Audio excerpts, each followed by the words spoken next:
साथियों, युवाओं को उनकी प्रतिभा की जगह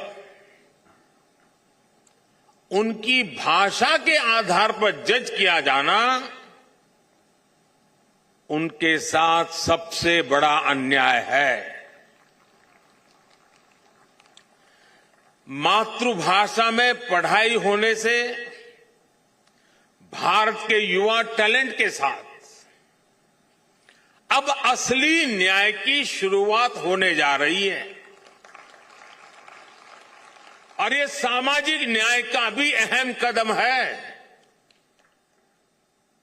दुनिया में सैकड़ों अलग अलग भाषाएं हैं। हर भाषा की अपनी अहमियत है। दुनिया के ज्यादातर विकसित देशों ने अपनी भाषा की बदौलत बढ़त हासिल की है।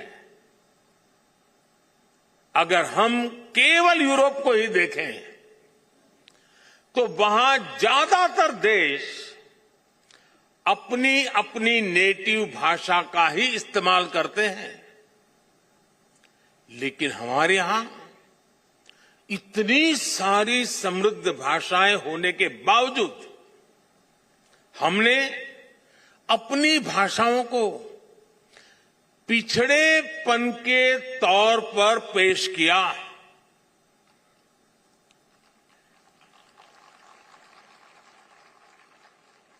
इससे बड़ा दुर्भाग्य क्या हो सकता है? कोई कितना भी इनोवेटिव माइंड क्यों ना हो, अगर वो अंग्रेजी नहीं बोल सकता था तो उसकी प्रतिभा को जल्दी स्वीकार नहीं किया जाता था।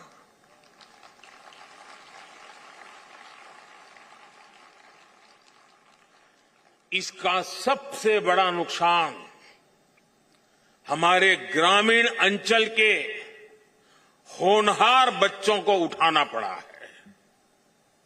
आज आजादी के अमृत काल में नेशनल एजुकेशन पॉलिसी के जरिए देश ने इस हीन भावना को भी पीछे छोड़ने की शुरुआत की है। और मैं तो यूएन में भी भारत की भाषा बोलता हूं।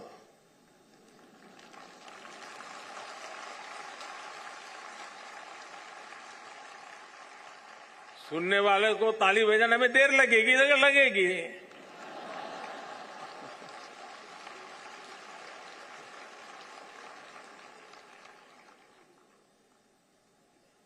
साथियों, अब सोशल साइंस से लेकर इंजीनियरिंग तक की पढ़ाई भी भारतीय भाषाओं में होगी।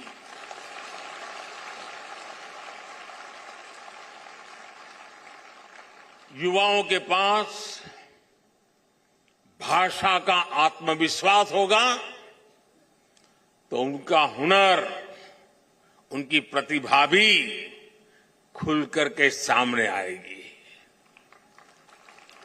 और इसका एक और लाभ देश को होगा।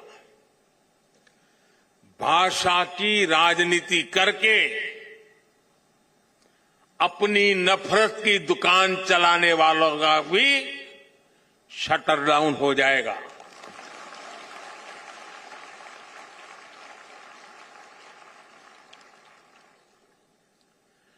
नेशनल एजुकेशन पॉलिसी से देश की हर भाषा को सम्मान मिलेगा, बढ़ावा मिलेगा।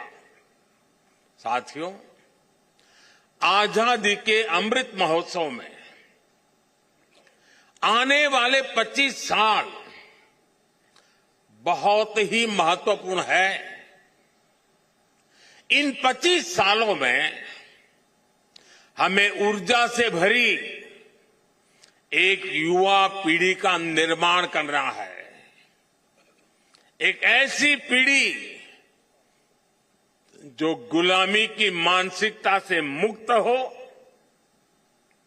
एक ऐसी पीढ़ी जो नए नए इनोवेशंस के लिए लालायित हो, एक ऐसी पीढ़ी जो साइंस से लेकर स्पोर्ट्स तक हर क्षेत्र में भारत का नाम रोशन करे, भारत का नाम आगे बढ़ाए।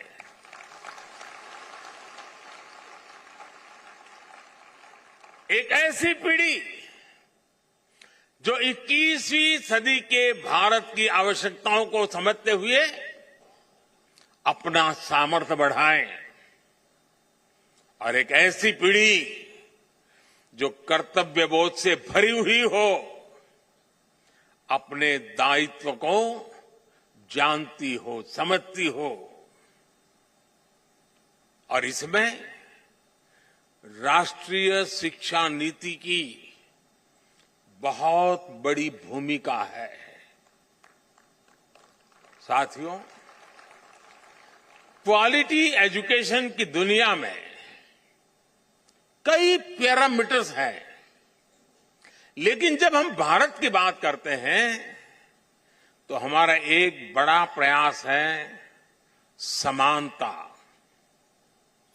राष्ट्रीय शिक्षा नीति की प्राथमिकता है भारत के हर युवा को समान शिक्षा मिले, शिक्षा के समान अवसर मिले। जब हम समान शिक्षा और समान अवसरों की बात करते हैं तो ये जिम्मेदारी केवल स्कूल खोल देने मात्र से पूरी नहीं हो जाती। समान शिक्षा का मतलब है शिक्षा के साथ साथ संसाधनों तक समानता पहुंचनी चाहिए। समान शिक्षा का मतलब है हर बच्चे की समझ और चॉइस के हिसाब से उसे विकल्पों का मिलना। समान शिक्षा का मतलब है स्थान, वर्ग, क्षेत्र के कारण बच्चे शिक्षा से वंचित न रहे। इसलिए नेशनल एजुकेशन पॉलिसी का विजन ये है, देश का प्रयास ये है कि गांव, शहर, अमीर, गरीब, हर वर्ग में युवाओं को एक जैसा अवसर मिले। आप देखिए, पहले कितने ही बच्चे केवल इसलिए नहीं पढ़ पाते थे क्योंकि सुदूर क्षेत्रों में अच्छे स्कूल नहीं होते थे। लेकिन आज देश भर में हजारों स्कूलों को पीएम श्री स्कूल के तौर पर अपग्रेड किया जा रहा है।